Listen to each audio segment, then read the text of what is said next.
ఆయన గొప్ప మంత్రి కాకాని గోవర్ధన్ రెడ్డి 2016 డిసెంబర్ 23వ తేదీ నా మీద ఫేక్ డాక్యుమెంట్స్ ప్రొడ్యూస్ చేసి ఆ రోజు నన్ను డ్యామేజ్ చేయాలా, నన్ను మానసికంగా ఫిజికల్గా అన్ని విధాలుగా నన్ను దెబ్బతీయాలా, రాజకీయంగా దెబ్బతీయాలా, పొలిటికల్గా దెబ్బతీయాలని చెప్పేసి ఆ రోజు ఫేక్ డాక్యుమెంట్స్ పెట్టాడు.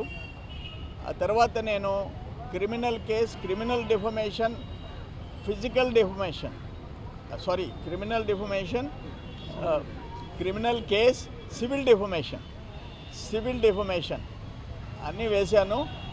ఈరోజు ఇక్కడ 8 ఏళ్ల తర్వాత సివిల్ డిఫమేషన్ హియరింగ్ మొదలైంది, విచారణ మొదలైంది. ఈరోజు డాక్యుమెంట్స్ మార్కింగ్ చేశారు. మళ్ళీ 15వ తేదీ మళ్ళీ కొన్ని డాక్యుమెంట్స్ మార్కింగ్ చేస్తారు. ఈ నెల 21వ తేదీ స్పెషల్ కోర్టు అమరావతిలో క్రిమినల్ డిఫమేషన్ మొదలవుద్ది. ఇది సివిల్ డిఫమేషన్, అక్కడ స్పెషల్ కోర్టులో క్రిమినల్ డిఫమేషన్. మళ్ళీ క్రిమినల్ కేసు అది కూడా మొదలవుద్ది.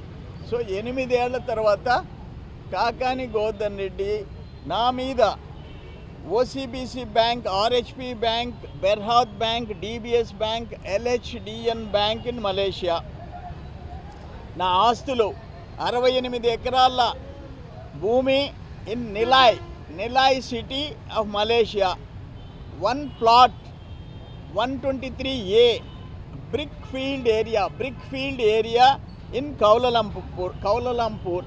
నేను అది 9/11/2011లో కొన్నానని 2 భవనాలు నిలాయ్ సిటీలో 2005 జూలై 12లో కొన్నాను. ఒక building Subang Jaya area in Malaysia, Priya Swamy and Rama Singh మలేషియాలో వాళ్ళిద్దరు నాకు మధ్య క్యాష్ ట్రాన్సాక్షన్స్ జరిగినాయి. Sagar power private limited company బ్యాంకాక్లో నాకుంది. So Bangkok, Malaysia, Singapore, Kuala Lumpur వీటన్నిటిలో నాకు ఆస్తులు ఉన్నాయి. ఇవన్నీ అసలు యాక్చువల్గా మలేషియా ఇండియా మధ్య ట్రీటీ లేదు. ఏదైనా సరే అక్కడ బ్యాంకుల గురించి కానీ అక్కడ ఉండే ట్రాన్సాక్షన్ గురించి ఇండియాలో మనం వెల్లడించేదానికి లేదు, మన గురించి ఇండియా గురించి అక్కడ మలేషియాలో చెప్పేదానికి లేదు. అది ఒప్పందం. ఈయన బ్యాంకులో ఉండే అకౌంట్ కాపీలతో కూడా పెట్టాడు. నేను మలేషియా పర్యటించలే, నాకు పాస్పోర్ట్ లేదు, వీసా లేదు, అవన్నీ కూడా ఫేక్ డాక్యుమెంట్స్ పెట్టాడు. 1000 కోట్ల ఆస్తులు నాకు అక్కడ ఉన్నట్టు, నాకు, నా భార్య, నా కుమారుడికి 1000 కోట్ల ఆస్తులు 4 దేశాల్లో ఉన్నట్టు ఆ రోజు డిసెంబర్ 23 ఆయన ప్రెస్ కాన్ఫరెన్స్ పెట్టాడు. ఆయన ఉద్దేశం ఏంటంటే నేను రాజకీయంగా, మానసికంగా, అన్ని విధాల ఆరోగ్యంగా అన్ని విధాలా దెబ్బతినిపోవాలా, మెంటల్ టార్చర్ అనుభవించాలా, నేను కుంగిపోవాలా, నాకు నా ప్రతిష్ట తెలుగోడు అనేవాడు అందరి దగ్గర డ్యామేజ్ అయిపోవాలని చెప్పేసి ప్రయత్నం చేశాడు.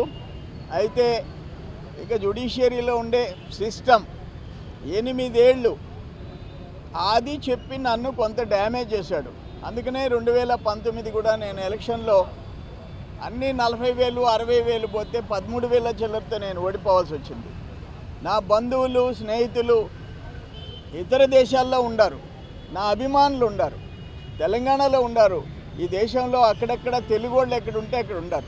వాళ్ళందరూ కూడా ఎంతో కొంతమంది అయినా నన్ను అనుమానించే పరిస్థితి నాకు తీసుకొని వచ్చాడు. ఇటువంటి